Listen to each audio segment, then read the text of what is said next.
Tell me when you're ready to film. Now, not everything is quite that simple. Some things will lose their leaves before they create roots. Right. So you have to, thank you Kat, you have to look after them a little bit more. So for that we use these. Now you used to get these as Jiffy 7 peat pellets. Yeah. This is actually made from coir and other non-peat stuff, which is really important. Yeah. So if you take that and just pour it into this... All of this water? Yeah, pretty much. So, so it sort of covers those.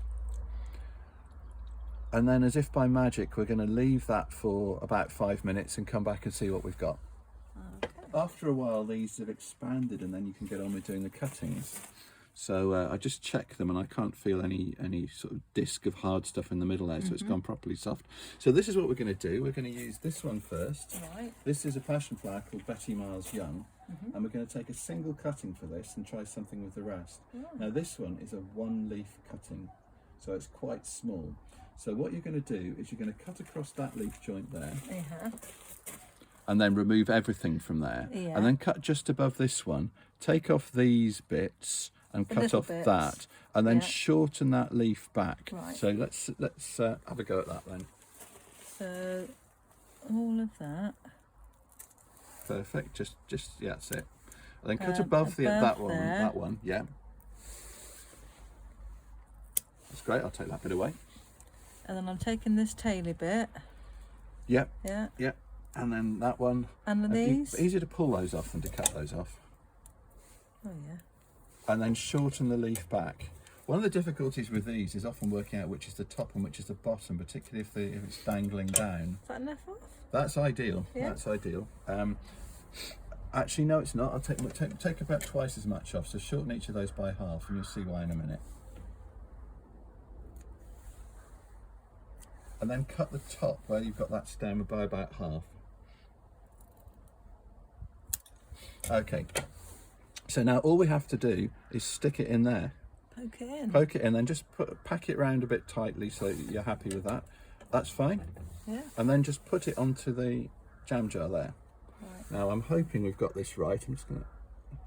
I'm just going to ask you to cut that again in half there.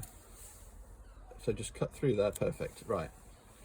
And also just cut at an angle across there. So that, okay.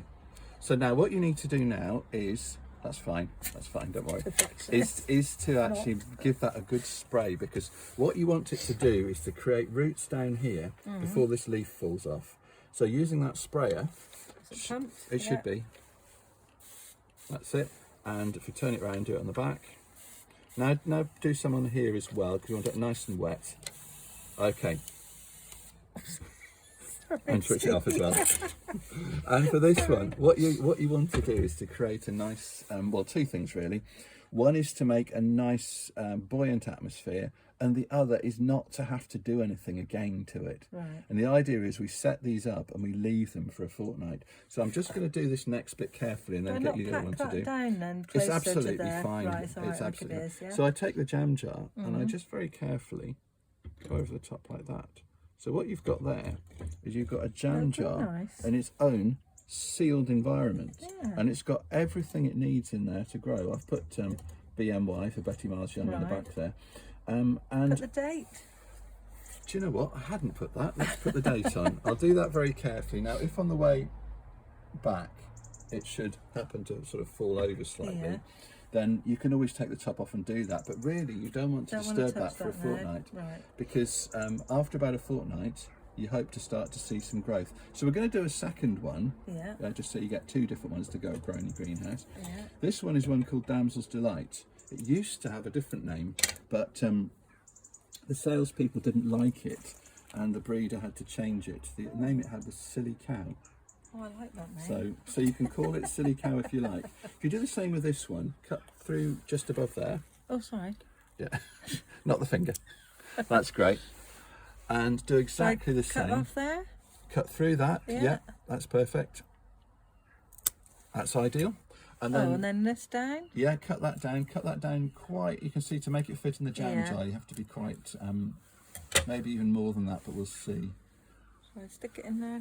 And then it goes in there, it should push straight in because we've actually made a little bit of a dent in there. Do you want to have, there you go, I'll move that out of the way. Thank you.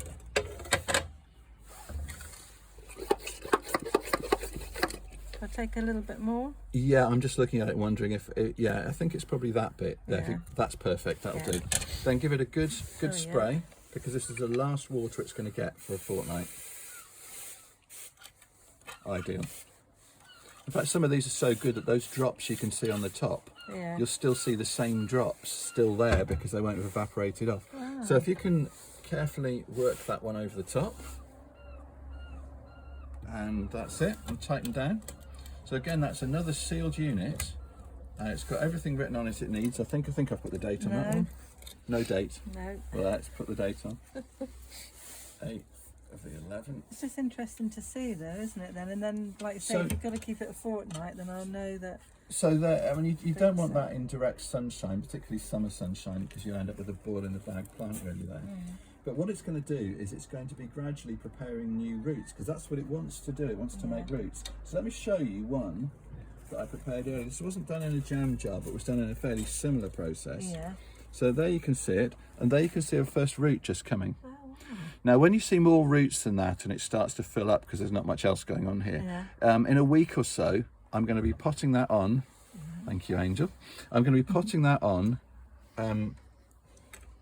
Always like to have a little bit of help from our friends. Going to be potting that on into a pot, a small pot like this. So I'll let you can probably see on this one that there's the pt3 thing underneath it, and I've just filled it round. And this is a different one. This is actually, we should have done this one, Allen style 3.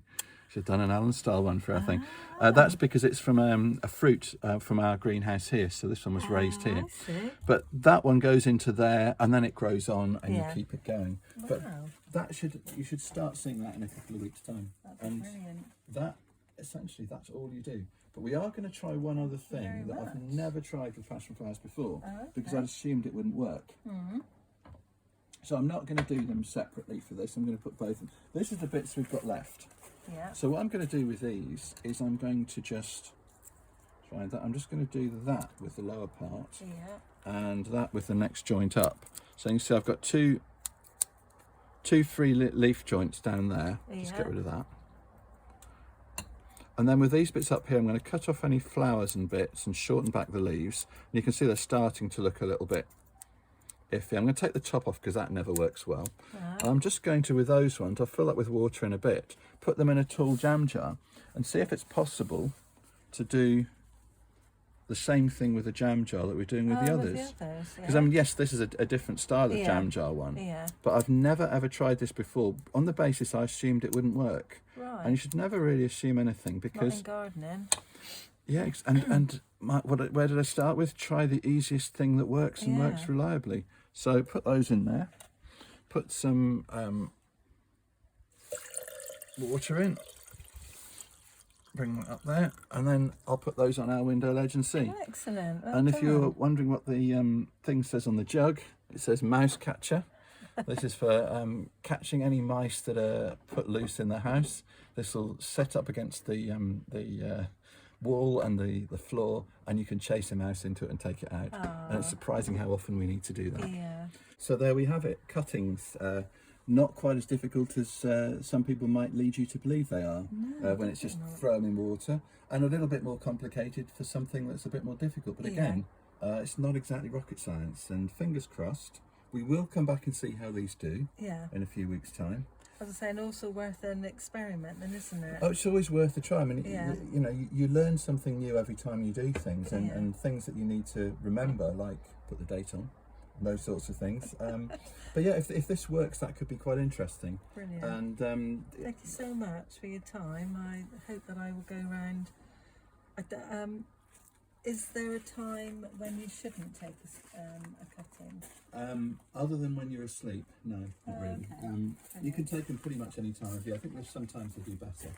Autumn's a good time to do them because you're getting things that might die outside. I mean, some of these things are questionably hardy. But the spring works just as well. Middle of winter, it's quite nice to do it on a day like today when it's a bit grim. And it sort of reminds you that there's going to be things growing next year. But yeah, you can essentially try it any time. What's the worst that can happen? You get a nice and jam for it. Everything down, I'm going to also think about just taking a cutting. Every time you prune things, stick them in a jar. If they grow and make roots, you've got a new plant. If they don't, some of the compost heap. Ideal. And that's it, really.